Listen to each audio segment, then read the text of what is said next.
Bonjour, bienvenue à toutes et à tous à l'École supérieure des arts Saint-Luc de Liège. Nous sommes ici pour la porte ouverte pour l'option design industriel. Je m'appelle Laurence Renders et je travaille à l'accueil. On aura également l'occasion de se rencontrer pour les inscriptions. Alors, si vous utilisez la plateforme Livestorm pour la première fois, voici tout de suite une petite vidéo explicative et veuillez augmenter le volume pour entendre comme il faut le son.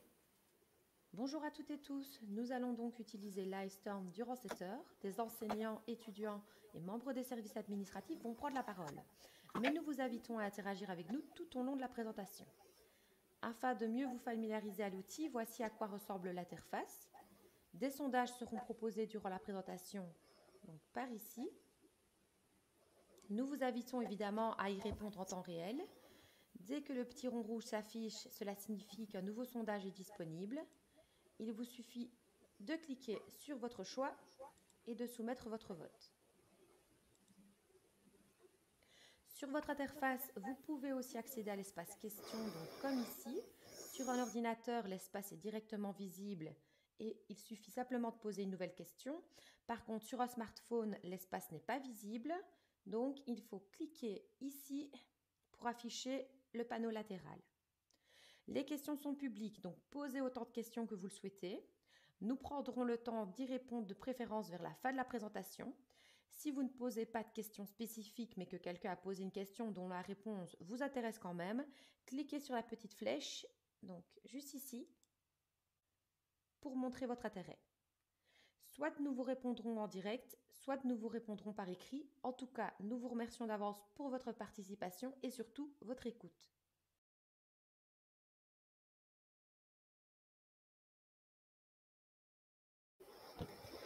Voilà, n'oubliez pas de remettre un petit peu le son, de le rediminuer, pardon. Alors, avant de donner la parole aux enseignants et aux étudiants de la section design industriel, quelques petites informations sur notre école. Nous accueillons chaque année plus de 1000 étudiants répartis sur 10 sections, 6 types courts, des bacheliers en 3 ans, et 4 types longs, bachelier plus master en 5 années. Il y a également l'agrégation en partenariat avec l'Université de Liège.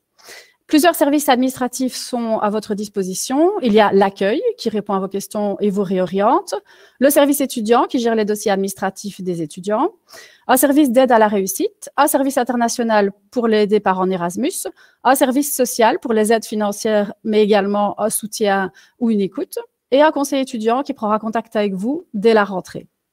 Plusieurs endroits sont également à votre disposition sur le campus, la cafétéria, la bibliothèque, un centre photo et copie pour des photocopies, mais également du prêt de matériel et une petite salle informatique à votre disposition, un atelier polytechnique avec de nombreuses machines et une récupérathèque qui, comme son nom l'indique, propose du matériel de récupération. Pour les inscriptions, 3 étapes sont nécessaires. La première, vous préinscrire en ligne sur notre site internet à partir du mois de mai. Ensuite, prendre rendez-vous pour venir déposer votre dossier à l'école fin juin, début juillet ou fin août, début septembre. Peu importe l'ordre d'arrivée, les inscriptions sont toutes prises de la même façon. Et enfin, réussir l'épreuve d'admission les 7 et 8 septembre. Cette épreuve d'admission est indispensable pour valider votre inscription. Elle vise surtout à évaluer le potentiel et la motivation de l'étudiant à intégrer la formation. Il n'y a pas de prérequis nécessaires. Pour vous préparer au mieux, vous trouverez à partir du mois de juin les consignes par section sur notre site internet pour les épreuves d'admission et ce sera à partir du mois de juin, oui, je l'ai déjà dit. Alors, après l'inscription, vous allez recevoir une adresse mail student et un accès à l'intranet sur lequel vous trouverez tout au long de l'année les horaires de cours, les professeurs absents, etc. À la rentrée, le 14 septembre, vous recevrez également un memento papier et un agenda pour vous organiser au mieux durant l'année. Voilà, je laisse maintenant la parole aux professeurs et aux étudiants de la section design industriel. Bonjour à tout le monde, je m'appelle Hilke Vervaeke, je suis prof d'atelier de design. Bonjour à tous, je m'appelle Victoria Marichal, alors je suis en Master 1, je suis arrivée à Saint-Luc ici un peu par hasard, je sortais des générales, j'avais pas spécialement de base que ce soit en domaine technique ou artistique. Et voilà, tout va bien, je suis dans la même classe que Lucas ici présent. Alors bonjour à tous, donc, comme l'a dit Victoria, moi je m'appelle Lucas Mélardier et je suis également en Master 1 en design industriel, et voilà. Et moi, c'est Vincent Klinkenberg, je suis prof d'atelier dans la section design, forcément.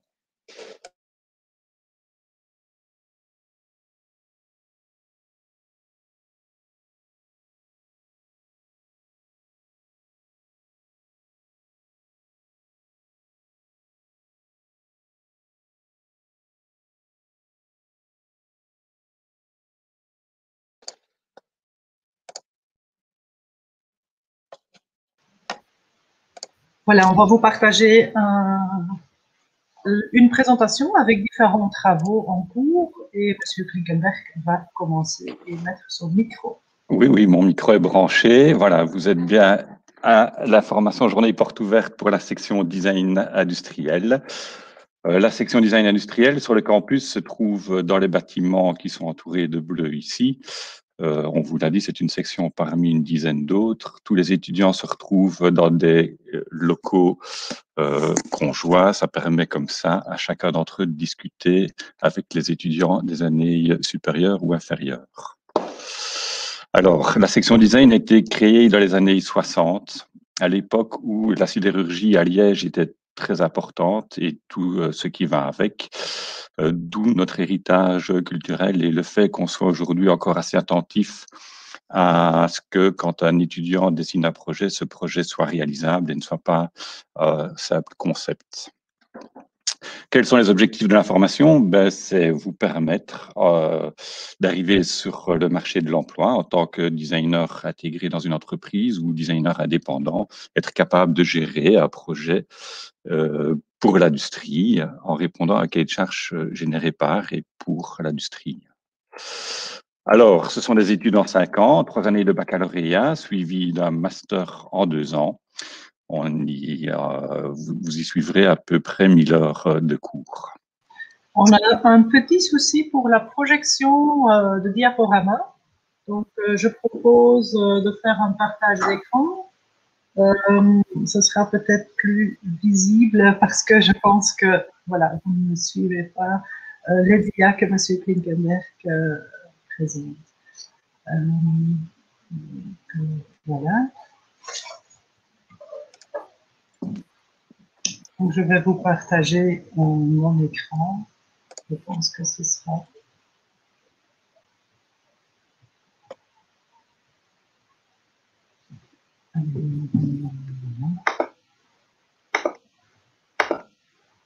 Voilà.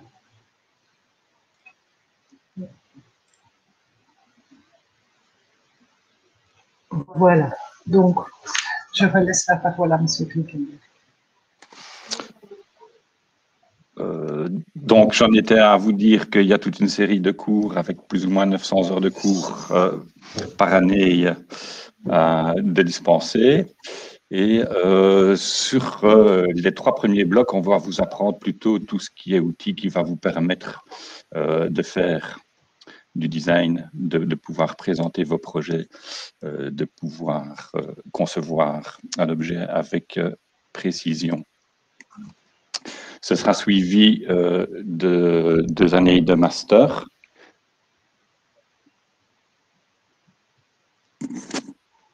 Donc, la dia suivante, qui ne passe pas. Voilà, et les 2 années de master, ce sera 2 années où vous allez pouvoir plus particulièrement découvrir le monde professionnel, travailler sur des projets individuels, apprendre à être designer plutôt qu'à faire du design. Ce sera les années où vous partirez découvrir d'autres cultures et le reste. Alors, il y a 3 grandes familles de cours, les cours artistiques, les cours techniques et les cours généraux. On va vous expliquer un peu plus en détail ce que représente chacun de ces cours.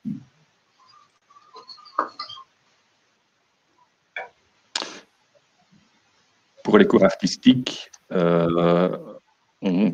on a à disposition un atelier polytechnique dans lequel vous aurez la possibilité de concrétiser vos idées, de traduire vos idées en 3 dimensions et d'ainsi beaucoup mieux comprendre comment fonctionnent les matériaux, comment on met en œuvre les différents matériaux que vous allez utiliser professionnellement plus tard. Voilà. Pour arriver sur ces machines, on ne vous laisse pas tout seul. Il y a un responsable d'atelier qui sera là pour vous aider à utiliser chacune des machines. Les machines les plus dangereuses ou les plus compliquées, vous n'y avez tout simplement pas accès, c'est le chef d'atelier qui s'en charge.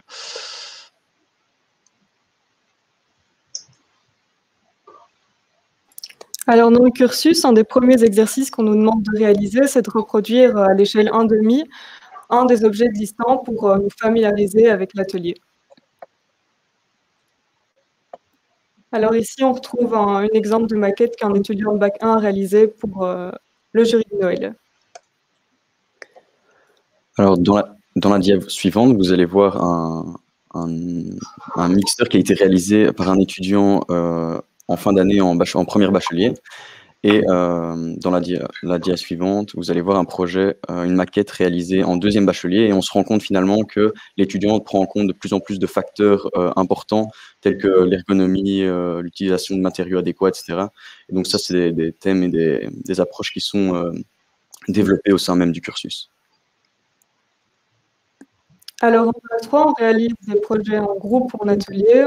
On se focalise beaucoup sur la mise en œuvre des matériaux, donc comment on réalise les objets qui nous entourent.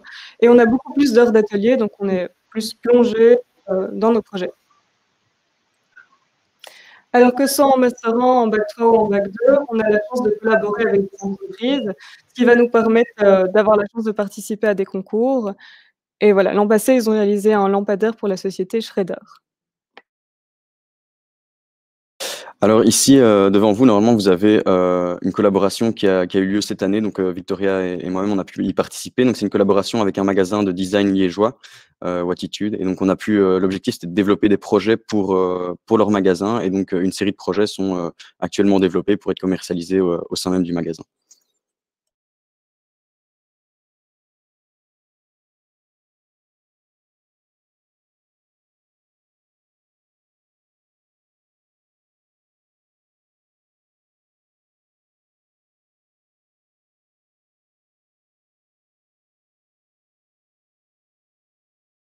Sur base d'expérimentation, d'échanges avec les professeurs et surtout aussi avec les autres personnes, les autres étudiants de votre classe. Parce que nous travaillons avec les autres étudiants, on crée un bureau de design au sein de la classe. Ici, vous pourrez donc trouver un exemple du Ripper Café. Il a été réalisé il y a 2 ans et fabriqué en réel, donc il est sur le marché aujourd'hui. Un autre exemple, c'est un fauteuil de néonatologie. Donc on peut trouver des projets de fin d'études dans plusieurs domaines, dans le médical, dans l'industrie, dans le transport, etc. Et donc, comme vous pouvez voir, on intègre donc les différents aspects ergonomie, fonctionnelle, sociale, écologie, dans ces réflexions. Alors, le dernier exemple d'un projet de fin d'études est le projet de Corentin Hubert, qui a été terminé l'année dernière. Il a travaillé sur un fauteuil roulant pour le monde carcéral, dans lequel il intègre la notion de open source et la création de ces objets dans le Fab. Alors, il a été lauréat dans le concours intérieur court trait et également il est lauréat dans le ERA Awards avec son projet de fin d'études et son mémoire. Nous avons également le cours de recherche formelle. Le cours de recherche formelle, c'est un cours dans lequel nous travaillons sur l'expérimentation des formes et des matières. On va plutôt travailler sur la mise en œuvre, comme le plâtre, comme le bois, etc., sans toutes ces contraintes techniques et fonctionnelles. Alors ici, on retrouve un autre exemple qu'un projet d'étudiant qui a été réalisé en structure formelle. Donc le but, c'est vraiment de travailler avec les formes, savoir si tout s'associe bien ensemble, réfléchir aux détails, réfléchir aux textures, aux matériaux. Voilà, vraiment le but, c'est de découvrir, d'explorer toutes les formes qui nous entourent. Alors, comme l'a dit Victoria, le but de recherche formelle, c'est vraiment de développer une cohérence formelle et ça nous sert finalement dans le cours d'atelier en lui-même. Et donc, voilà, c'est vraiment essayer de travailler les creux, les lignes, les matières, les vides. Et donc, c'est avec cette recherche formelle qu'on avance dans le cours d'atelier. Alors, dans la dia suivante, vous allez voir des dessins. Alors, pour le cours de croquis, il faut savoir que je parle d'expérience personnelle. Il ne faut pas du tout de base en dessin en tant que tel. Et donc, on recommence à zéro et on apprend vraiment depuis le début. Donc, on va commencer à dessiner avec des structures, enfin voilà, on dessine vraiment avec des gabarits, etc. Et on apprend vraiment à dessiner comme il le faut. Et donc, on n'a pas besoin de base pour commencer. Okay. On va faire un petit arrêt sur le partage parce qu'il y a un souci avec le micro.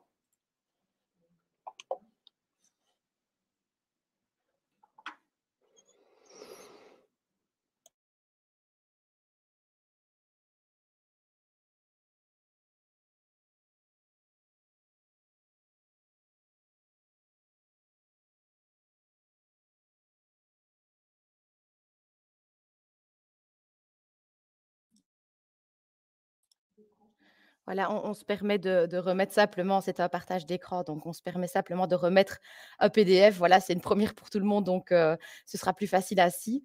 Donc voilà, on va recommencer à partir d'ici et les professeurs et étudiants vont reprendre la parole. Au moins, on est sûr de ne pas avoir de bug informatique. C'est simplement au niveau informatique chez nous qu'il y a eu un petit problème, mais voilà, c'est rétabli et on recommence. Voilà. Alors sur la dia suivante, on va voir un dessin qui a été réalisé par les élèves de bac 2 et bac 3 dans le cours de dessin. Donc comme l'a dit Lucas, en première, on apprend vraiment les bases du dessin, donc la perspective, etc. Et en bac 2, du coup, c'est surtout voir l'aspect créatif. Donc on a des projets qui sont de plus en plus personnels, on découvre d'autres techniques, que ce soit la peinture, l'aquarelle, le dessin, le Posca, voilà.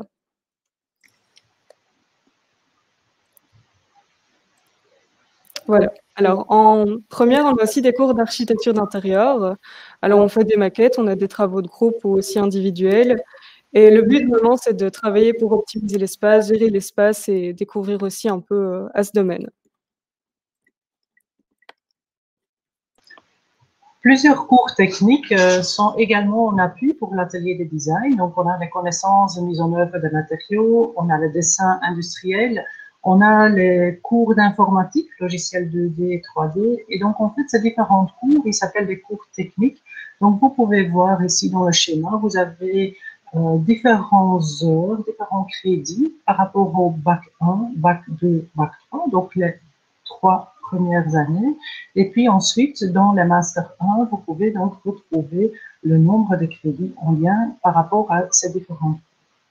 Alors, le cours d'informatique commence à partir de la première année, dans lequel on travaille plutôt sur les plans 2D et on commence à apprendre les normes de communication pour la communication vers l'industrie et la fabrication de nos objets.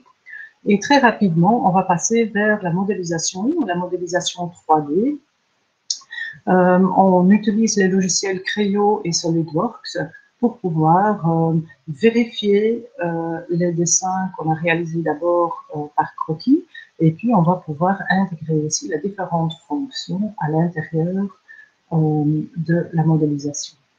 Donc ici, vous avez face à vous un éclaté d'un projet réalisé en 3D par un étudiant de Master 2. Et donc, en fait, on voit que l'idée, c'est vraiment de tisser des liens entre les différents logiciels qu'on apprend pendant les cours. Et donc, on voit une présentation qui a été réalisée notamment sur Adobe Illustrator avec une 3D qui a été réalisée, comme Madame le disait, dans un logiciel 3D.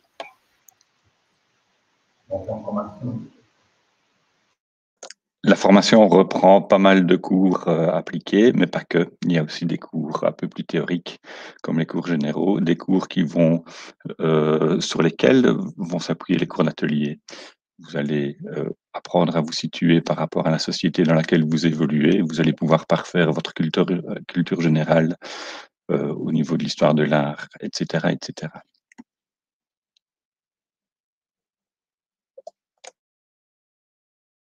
Alors, il y a plusieurs stages qui sont organisés dans la formation. Donc, il y a un stage en baccalauréat 3, donc 3e année.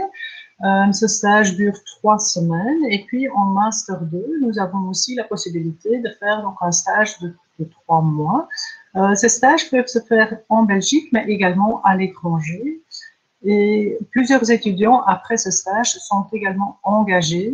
Encore cette année-ci, nous avons l'exemple qu'une grande partie des étudiants ont déjà la possibilité d'être engagés suite à leur stage.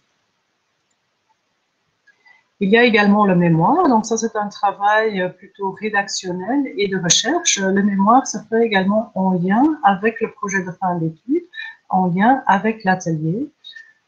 Et donc ce sera un dossier à remettre avec des différents lecteurs externes et un promoteur qui va vous aider et suivre votre projet.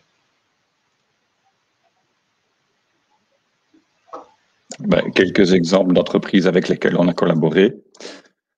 Et on ne fait pas que de collaborer avec des entreprises, on collabore aussi avec des écoles comme l'Université de Liège ou bien, par exemple, maintenant, Lucas et Victoria ont la possibilité de collaborer avec l'Université de Longwy dans le nord de la France.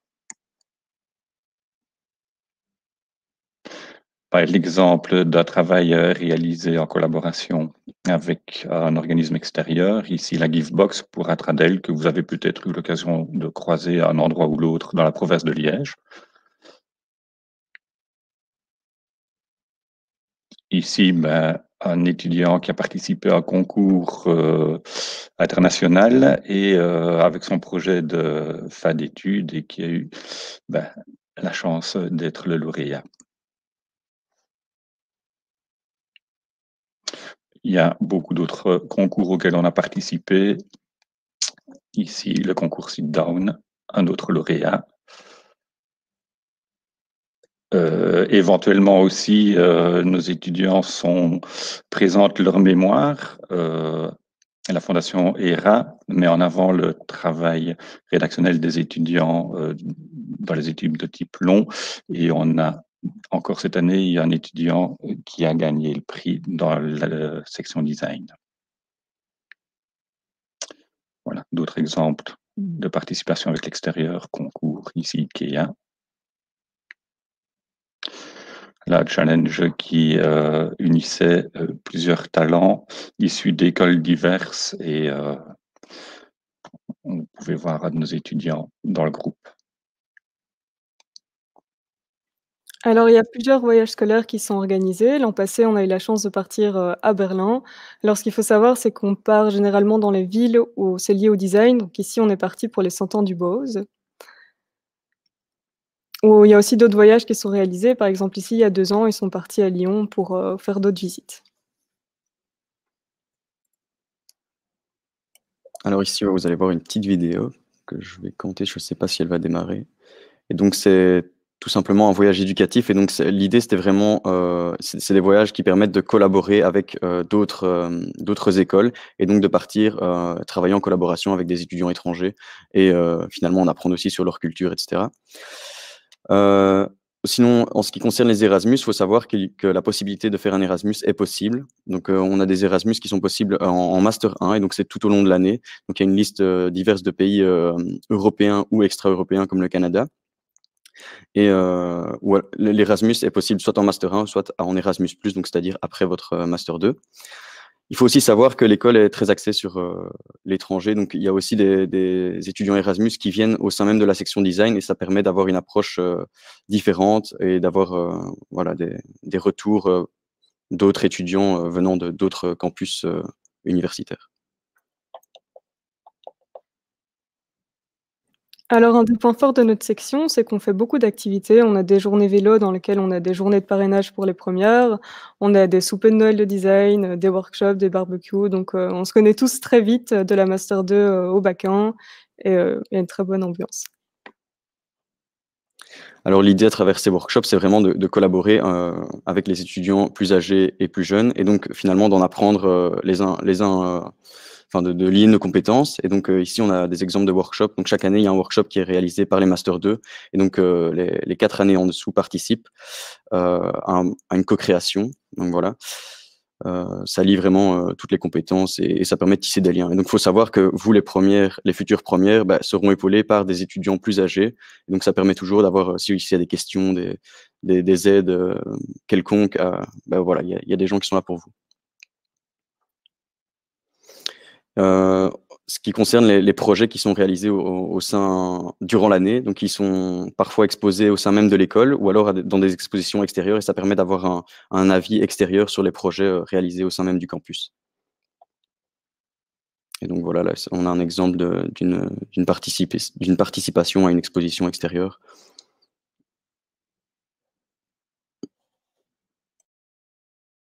Et ici, il y a un petit projet en marge des projets donnés dans le cadre des cours. On a participé au concours chez l'Éco-Marathon. L'idée ici, c'est pas tant de gagner le concours, c'est plus d'avoir la possibilité de travailler sur un prototype plutôt qu'une maquette et découvrir tout ce qu'il y a comme contrainte derrière la réalisation d'un objet qui doit fonctionner.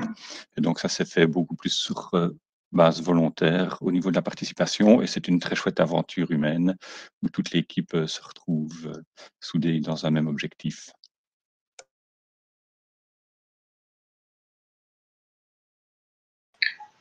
Nous organisons également plusieurs conférences, souvent en lien avec les expositions. Donc, on a eu de la chance l'année dernière d'avoir Renaud qui est venu expliquer l'évolution du transport, la réflexion sur le transport de demain avec les petites voitures électriques, etc., la voiture Zoé, et en lien aussi avec l'économie circulaire.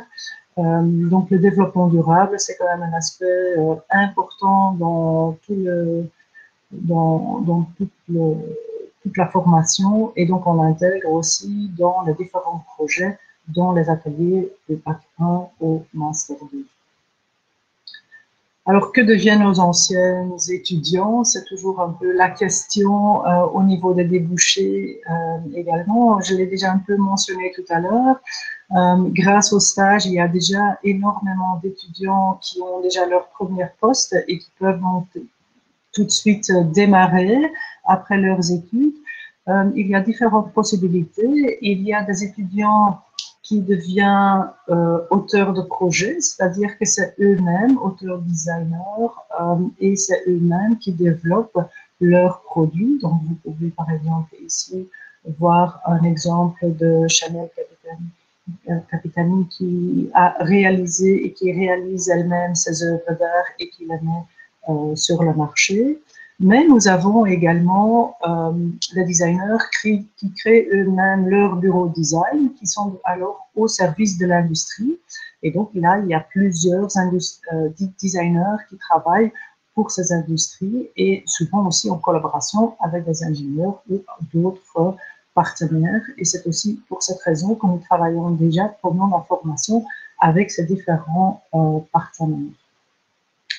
Une troisième possibilité, c'est de rentrer dans une industrie, et donc c'est quand même la plupart des designers, ils travaillent un peu à l'ombre, c'est pas leur nom qui est sur les différentes meubles. Ici, nous avons l'exemple de Marté qui réalise des meubles pour l'Horeca et le privé, et donc vous pouvez aussi voir comme par exemple la société Stuf, c'est un ancien de chez nous qui est fondateur de l'entreprise et qui est maintenant à plus que 120 personnes au sein de l'entreprise. Et il y a déjà toute une équipe de designers qui travaillent chez eux en interne. Donc, les débouchés sont très très vastes. Il y a plein de domaines différents dans lesquels on peut trouver des pistes et du travail à développer. Alors, les qualités attendues, vous l'avez compris dans les différents exemples que nous avons présentés, c'est de voir en 3 dimensions, c'est d'avoir une curiosité technique, donc même aujourd'hui, maintenant, regardez autour de vous, regardez les objets, posez-vous des questions. Je pense que, en tout cas, je vous félicite aussi avec ce beau temps que vous êtes ici derrière vos écrans, donc ça c'est déjà un bon signe que vous avez un intérêt. Donc, félicitations pour vous. Mais gardez cette curiosité encore les mois qui suivent avant de bien prendre la décision. Et donc, c'est d'avoir cette sensibilité aussi aux formes, aux matières, aux couleurs, d'avoir cet intérêt. Et naturellement, c'est d'avoir une implication, une investissement. Ici, les deux étudiants qui sont parmi nous peuvent également répondre peut-être à vos questions par rapport à ça, par rapport aux charges de travail, etc.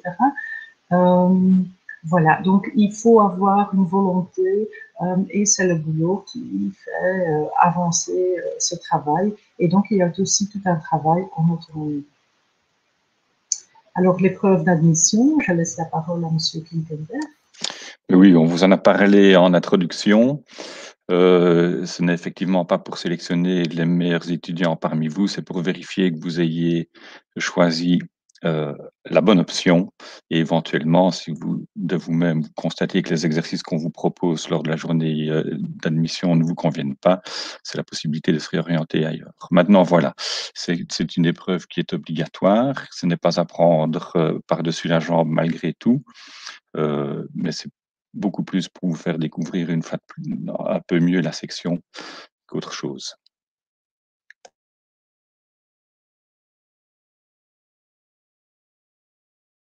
Et voilà, vous nous avez vu, nous quatre, mais on est évidemment bien plus que quatre pour vous encadrer pendant l'année. Ici, c'est l'équipe presque au complet, administrative, professeurs et ouvriers pour l'école de Saint-Luc. Pour un peu plus d'informations, je vous invite à aller voir, on a mis en place une page Facebook sur laquelle on publie régulièrement nos travaux ou les quelques événements qui ont lieu dans le cadre de la formation à l'école ou en dehors de l'école. Une page Instagram, enfin un compte Instagram sur lequel on publie aussi régulièrement les travaux des étudiants. Il y a ça pour une page pour les bacs et une page pour les masters.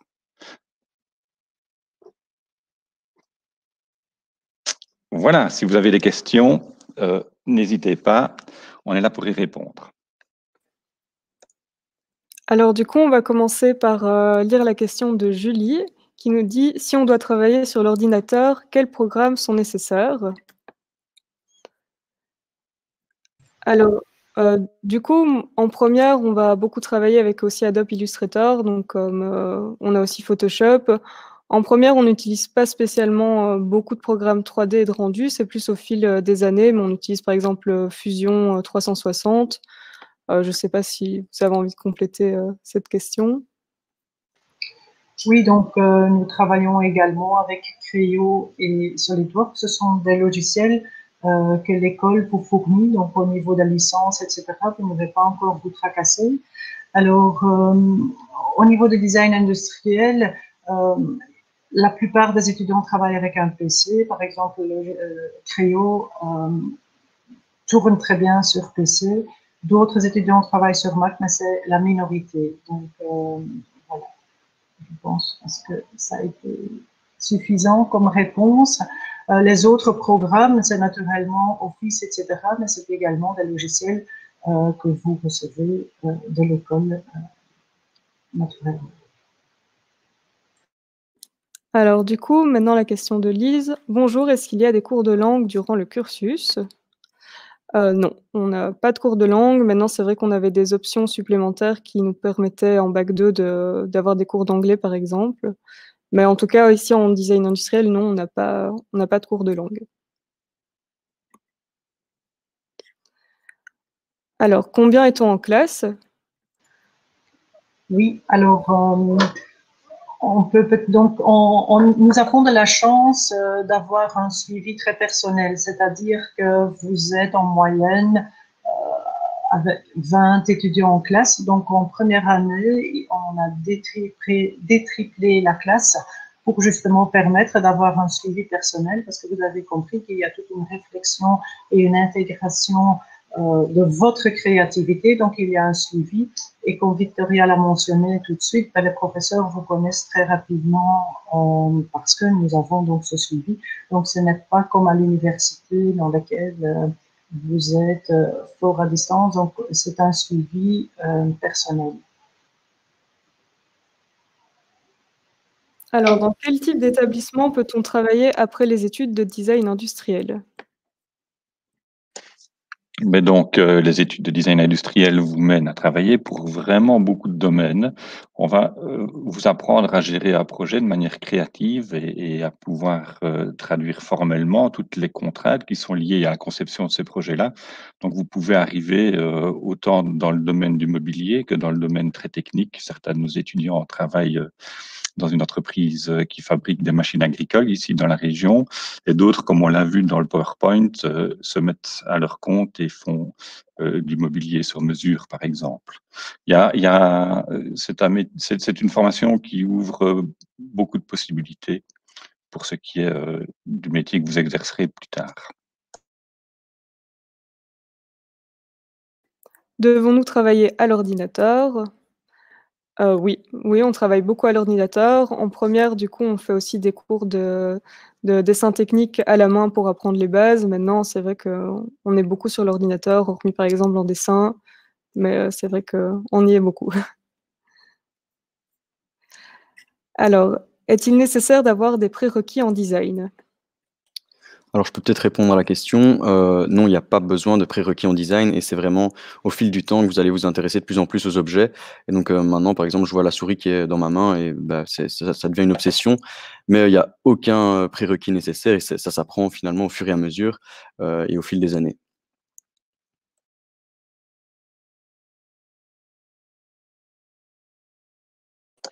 Oui, pour l'épreuve d'admission, vous devrez préparer un book, mais ça, vous aurez des précisions que vous pourrez aller chercher sur le net via les liens qu'on vous a mis à disposition tout à l'heure.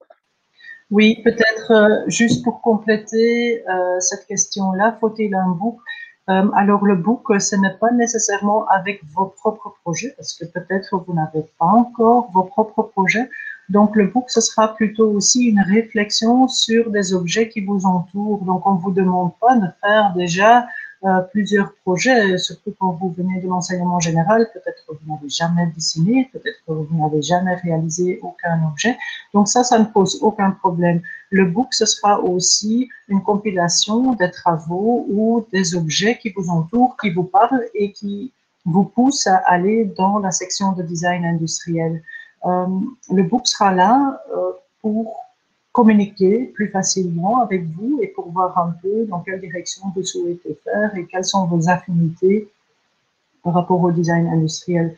Ça vous permet aussi de vous préparer par rapport à vos études, de voir un peu, tiens, quels sont les designers sur le marché, qu'est-ce qu'on peut faire, etc. Voilà. Donc, il ne s'agit pas nécessairement de vos travaux personnels. Alors, avez-vous beaucoup d'heures de maths? Alors, je peux également répondre à la question. On n'a pas, en fait, des heures de maths en tant que telles, mais on a des cours de matériaux et on va calculer des résistances de matériaux, des contraintes, etc. Mais ça arrive peut-être plus tard, un peu dans le cursus, vers la 2e, 3e. Donc, en première, on n'a pas spécialement de cours de maths en tant que tel, mais ça arrive de faire des petits calculs comme ça de résistance de force ou etc. pendant le cours d'atelier. Mais c'est pas non plus quelque chose d'insurmontable. Comment cela se passe avec les cours en temps de Covid? Alors, nous avons la chance, en tout cas pour les cours artistiques, les cours peuvent se donner encore en présentiel. Donc, les étudiants viennent à l'atelier parce qu'ils ont besoin l'accès à l'atelier, ils ont besoin les outillages, ils ont besoin les machines et ils ont aussi besoin ce retour par rapport à leurs expérimentations. Donc, tous les cours artistiques se donnent pour le moment présentiel. Croisons les doigts que maintenant aussi les cours généraux après les vacances de Pâques pourraient se faire en présentiel. Tous les autres cours se donnent à distance. Mais je propose de laisser un peu la parole aussi aux étudiants, comment eux le vivent, parce que nous, comme profs, on a notre point de vue, donc ce sera peut-être intéressant d'avoir un peu leur point de vue par rapport à ce retour de Covid.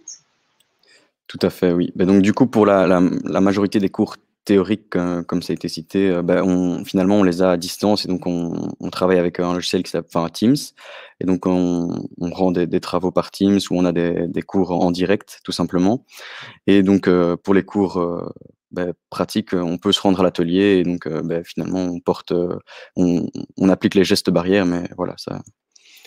Mais sinon au niveau du ressenti, voilà, c'est pas spécialement plus compliqué. Puis maintenant ça fait déjà un an et demi qu'on y est, je vais dire, malheureusement, donc voilà, on s'y fait.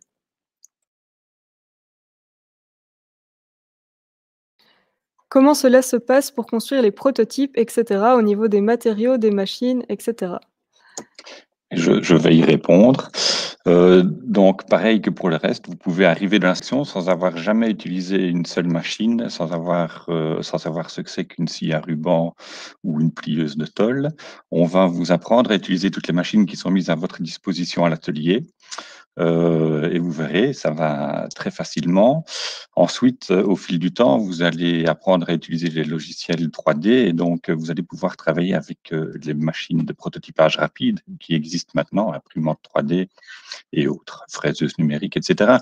Donc, oui, c'est vous-même qui réalisez vos maquettes, mais avec le soutien de l'équipe en place et même des autres étudiants.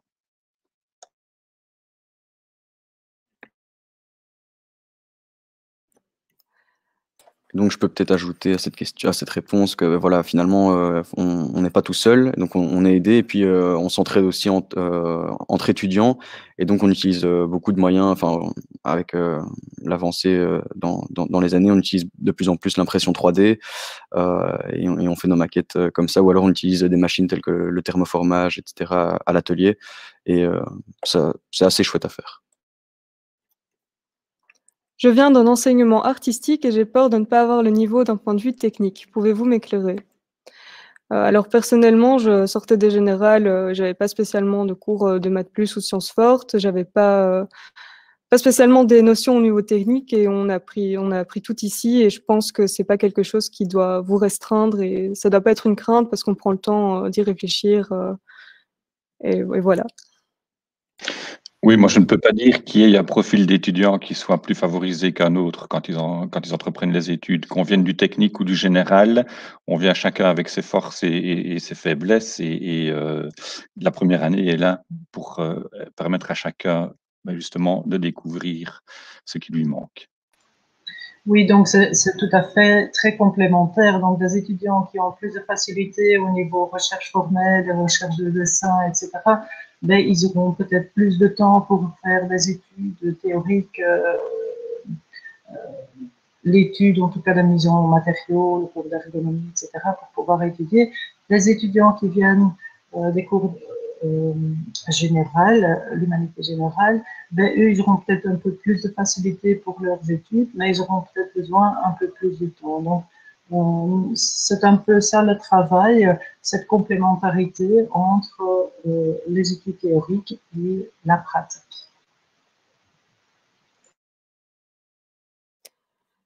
Est-ce qu'il y a des échanges avec les autres domaines étudiés à Saint-Luc? Bah oui, parfois ça arrive, donc tout simplement, on peut avoir des collaborations, par exemple, avec des photographes, donc la section photo et donc par exemple, ils vont mettre en valeur nos prototypes, les photographier et eux, voilà, c'est un de leurs projets, donc ils doivent faire des photos de nos maquettes, les mettre en valeur et nous, on reçoit ces photos, par exemple et donc on a des collaborations qui se font parfois entre les sections, donc c'est un exemple parmi d'autres. Oui, il y a les cours à option, hein, où vous croisez des étudiants d'autres formations, des cours qui vous permettent de compléter votre cursus, entre guillemets, à la demande, en tout cas en fonction de vos affinités. Et donc là, oui, c'est l'occasion de croiser encore d'autres étudiants et des professeurs qui ne sont pas assignés à la section en particulier.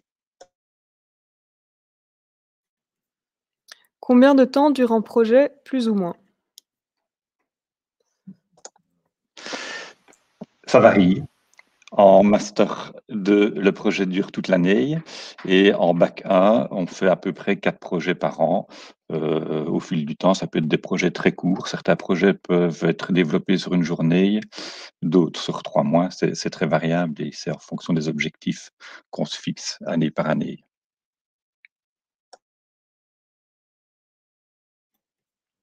Est-ce que les dessins techniques se feront aussi à la main? Alors oui, en première année. Donc en première année, les dessins techniques, on commence, d'abord par apprendre les bases, à la main et donc on retranscrit, nos dessins, sur des feuilles de papier et puis c'est finalement, au 2e quadrimestre qu'on commence à et en deuxième année qu'on commence à les mettre sur l'ordinateur.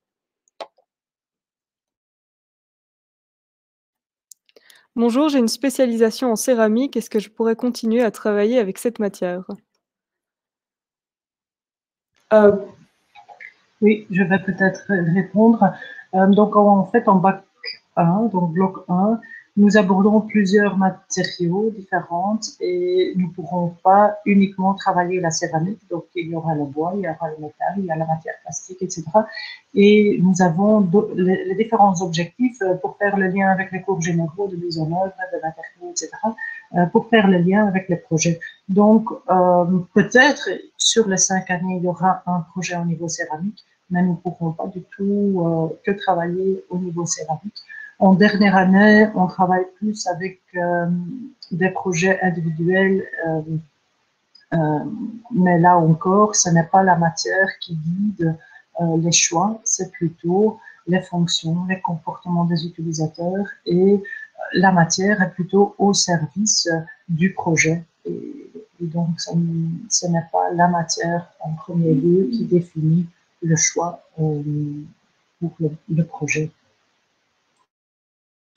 Voilà, il y a aussi également finalement un cours à choix céramique, et donc il est possible en deuxième bachelier et en troisième bachelier durant vos cours à choix, de sélectionner ce cours-là, et donc du coup vous l'avez pendant un quadrimestre.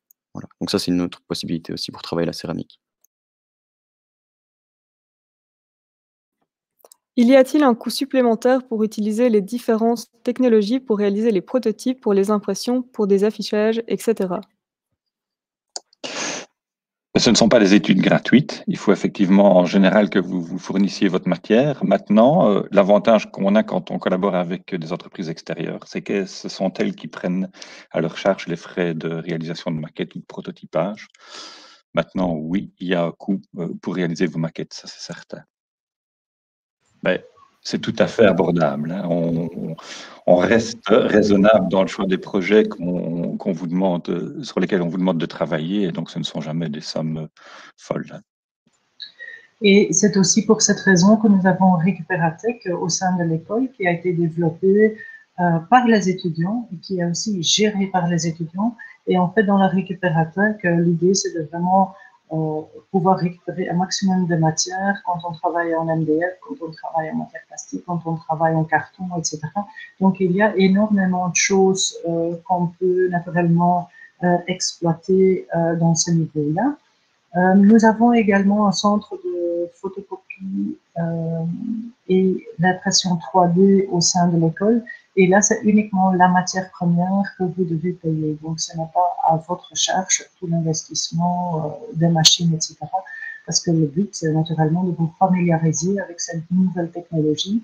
Et donc, là aussi, les frais sont beaucoup moins importants que si vous devez le faire en dehors de l'école.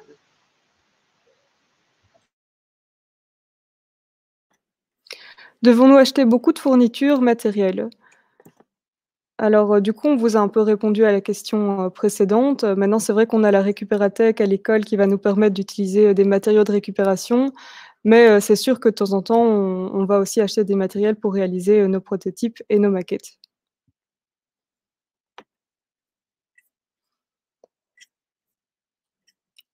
Alors, je cherche. Comment se passe l'épreuve d'admission?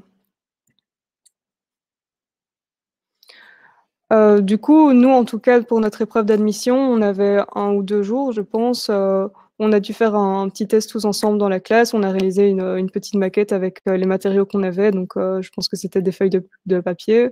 On a eu une rencontre avec les professeurs pour justement savoir vraiment nos attentes, si on était dans les bonnes directions ou pas. Et voilà, c'est une épreuve d'admission qui est totalement faisable. Je pense que c'est surtout aussi pour nous éclairer, savoir si nous, on est vraiment bien dans cette section ou pas.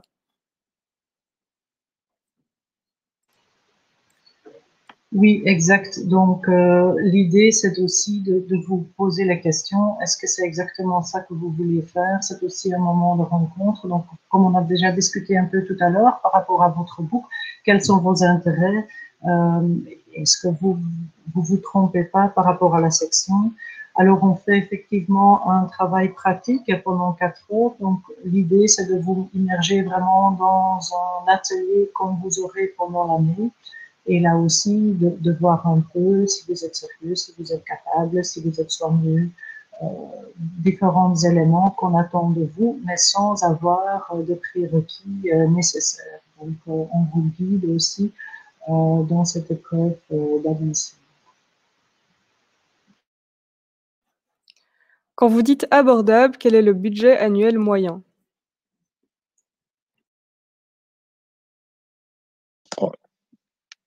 Éventuellement en centaines d'euros, jamais plus. Et les étudiants très débrouillards trouvent la matière première autour d'eux et dépensent très très peu.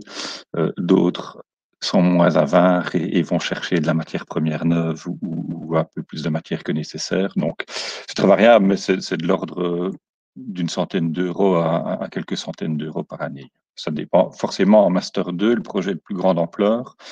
Et donc là, il y a plus de matériaux à mettre en œuvre, mais en première bac et les années suivantes, ce sont des projets de petite taille et donc qui nécessitent peu de matériaux. Oui, maintenant, il y a naturellement aussi les ordinateurs. C'est pour ça que pour nous, c'est un peu compliqué de définir un budget, mais je sais que l'école a fait tout un travail sur la budgétisation des études. Ça a été publié, donc on pourrait retrouver ces informations-là. Et donc, on peut vous le communiquer ultérieurement sans aucun souci.